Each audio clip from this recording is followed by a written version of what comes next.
szeretnéd? Ugye a monkey chipeseket ismerem.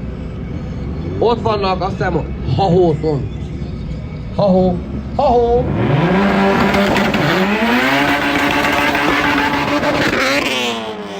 Adja a világ, kőkemény Honda Civic.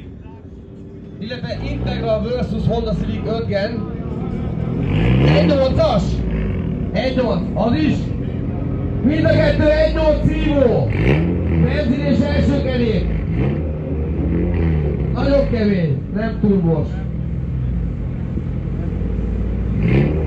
Már nem nézem meg most.